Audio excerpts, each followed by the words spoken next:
화가 치밀고 원망이 가슴을 조일 때 어떻게 마음을 지킬 수 있을까요? 오늘 부처님의 지혜를 만나보세요. 어느 날 부처님께서는 제자들과 함께 숲속 고요한 그늘에 앉아 계셨습니다. 바람조차 숨을 고르고 새들도 잠시 노래를 멈춘 듯한 오후였습니다.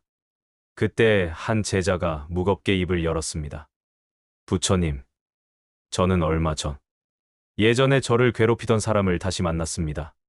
그 사람은 여전히 저를 무시하고 비웃는 눈빛을 보였습니다.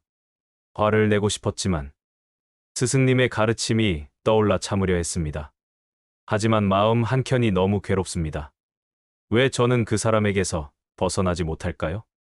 부처님께서는 제자의 얼굴을 조용히 바라보시고 말씀하셨습니다.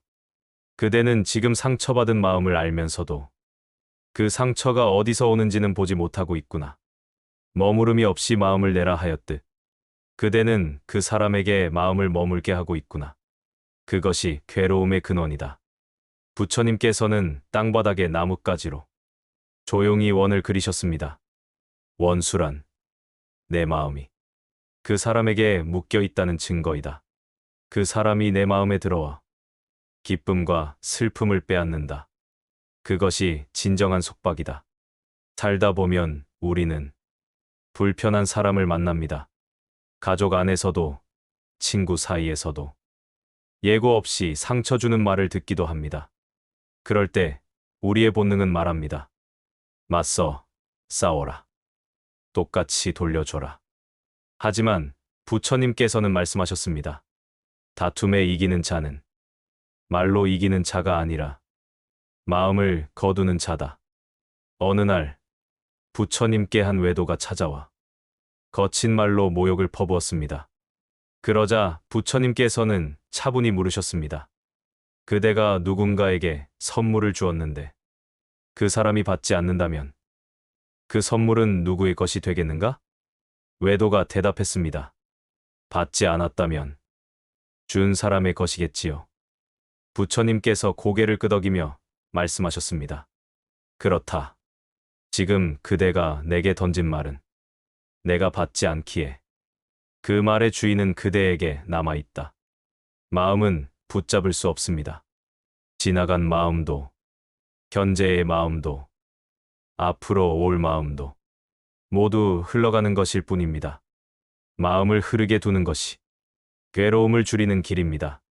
부처님께서 제자들에게 알려주신 세 가지 실천이 있습니다. 첫째, 감정이 치밀어 오를 때 그 말을 입 밖으로 내지 말고 호흡으로 흘려보내라. 둘째, 그 사람의 말에 반응하지 않고 그 말의 빈틈을 보라. 그 말이 진심인지 그저 흔들기 위한 것인지 살펴라. 셋째, 그 사람의 존재가 내 삶에 머물지 않도록 의식에서 놓아주라. 어느 날 부처님께 물을 뜨던 여인 수다가 있었습니다. 그녀는 자신을 모욕했던 여인이 같은 연못에 있자 물을 뜨지 못하고 망설였습니다. 부처님께서 다가가 물으셨습니다. 수다야, 왜 물을 뜨지 않느냐? 수다는 말했습니다. 부처님, 저 여인과 같은 물을 마시기 싫습니다. 부처님께서는 말씀하셨습니다. 수다야, 그대는 피했다고 생각하지만 마음은 이미 그 여인에게 묶여 있구나. 마음의 싸움은 겉으로 보이지 않습니다. 그러나 가장 큰 에너지를 빼앗아 갑니다. 말로는 싸우지 않아도 마음으로 싸운다면 이미 진 것입니다. 어느 수행자는 과거의 원한을 10년 넘게 놓지 못했습니다. 부처님께 물었습니다. 스승님, 왜 제 수행은 분노 앞에서 무력합니까? 부처님께서 말씀하셨습니다. 그대는 잊으려 애썼구나. 그러나 수행은 감정을 덮는 것이 아니라 그 감정을 바라보는 눈을 키우는 것이다. 이제 여러분께도 묻습니다. 혹시 마음속에 아직 떠나지 않은 얼굴이 있습니까? 그 사람을 떠올리면 아직도 가슴이 답답해지나요? 그렇다면 이렇게 속삭여 보십시오. 그 사람은 내 마음에 머물 이유가 없다. 이 문장을 반복할수록 마음의 문은 닫히고 그 사람은 멀어집니다. 부처님께서는 말씀하셨습니다. 원수를 이기는 가장 높은 방법은 그를 놓아주고 자신은 평화 안에 머무는 것이다. 살아가면서 우리는 수많은 말을 듣습니다. 칭찬도, 모욕도, 조롱도 스며듭니다. 하지만 그 모든 것이 내 마음을 어지럽히도록 내버려 두지 않는 것.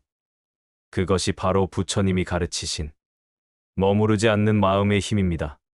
혹시 여러분 마음에도 아직 닫지 못한 문이 있으신가요?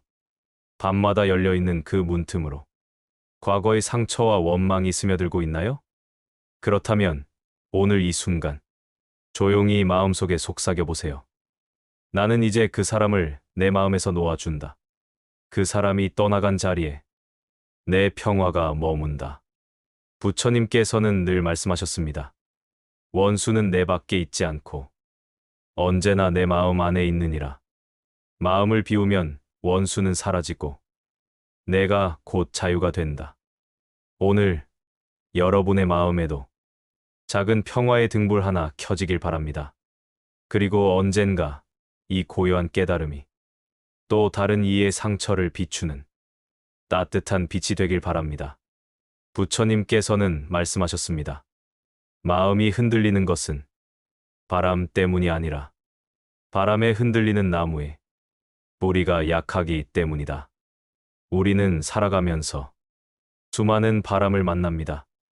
누군가의 말 한마디가 바람이 되고 사소한 오해가 바람이 되어 우리 마음을 흔들어 놓습니다. 그럴 때마다 우리는 억울함을 풀어야겠다고, 마음을 보여줘야겠다고 속으로 수백 번도 더 다짐합니다.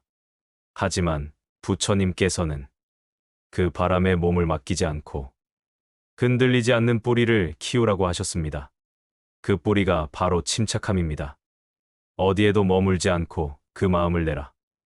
마음이 머무는 곳이 없다면 흔들릴 곳도 사라집니다. 어떤 비난이 와도 그 말은 스쳐가는 바람처럼 흘러가고 내 마음은 바람 뒤에 고요로 머물게 됩니다. 어느 날 한 제자가 부처님께 물었습니다. 스승님, 저는 마음을 다스리려 해도 누군가의 험담을 들으면 바로 화가 치밉니다. 어떻게 해야 침착할 수 있습니까? 부처님께서는 제자의 물그릇에 조용히 물을 따르셨습니다. 그리고 가만히 말씀하셨습니다. 마음이란 이 물과 같으니라. 흙탕물은 가만히 두면 맑아진다. 휘젓지 않으면 흙은 가라앉고 맑은 물만 남는다. 우리가 화를 참지 못하는 것은 화를 억누르려다 오히려 마음을 흔들어 버리기 때문입니다. 참는 것이 아니라 그 감정이 가라앉을 시간을 주는 것. 그것이 침착함의 시작입니다. 혹시 여러분은 어떤가요? 누군가의 말이 억울하고 억울함이 치밀어 오르면 바로 메시지를 보내고 전화를 걸어 따져야만 속이 풀릴 것 같으셨나요? 하지만 그 한마디가 잠잠한 물을 다시 휘젓는 손길일 수도 있습니다. 부처님께서는 제자들에게 3번의 호흡을 가르치셨습니다. 감정이 올라올 때 그 자리를 피할 수 없다면 단 3번의 깊은 숨을 들이쉬고 내쉬는 것. 첫 숨은 내 분노를 알아차리는 숨. 2번째 숨은 그 분노를 잠시 멈추게 하는 숨. 3번째 숨은 그 분노를 흘려보내는 숨입니다.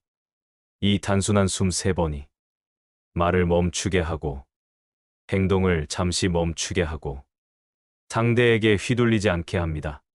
또한 모든 형상에 끌려가지 않는다면 마음은 평온하여 흔들림이 없다. 침착함은 타고나는 것이 아닙니다. 수많은 바람 속에서 나를 붙잡는 연습으로 길러집니다. 옛날 한 수행자가 있었습니다. 사람들은 그를 바보라 불렀습니다. 욕을 해도 비웃어도 그는 화를 내지 않았습니다. 어느 날 한 장사꾼이 물었습니다. 왜 아무 대꾸도 하지 않는가? 화도 한번 내보아라. 수행자는 빙그레 웃으며 말했습니다. 내가 화를 낸다면 그 화는 내 것이 된다. 하지만 화를 내지 않으면 그 화는 그대의 것이다. 침착함이란 바로 이것입니다. 내가 굳이 가져오지 않아도 될 감정을 굳이 내 마음에 들이지 않는 것. 그렇게 내 마음을 내 편으로 두는 것. 여러분은 지금 누군가의 말 한마디에 마음이 들끓고 있지는 않나요? 그렇다면 오늘 밤 스스로에게 이렇게 말해보세요. 나는 지금 내 마음을 지킨다. 나는 내 평화를 선택한다. 부처님께서는 이렇게 말씀하셨습니다. 원수를 무찔러 이기는 자는 힘센 자이나 자신의 마음을 이기는 자는 그보다 더 큰 승자다. 원수를 이기는 가장 큰 무기는 침착함입니다. 말로 싸워서 마음으로 맞서서 이기는 것이 아니라 흔들리지 않음으로써 이미 이긴 자가 되는 것. 이것이 바로 부처님께서 남기신 가장 고요한 승리의 법문입니다.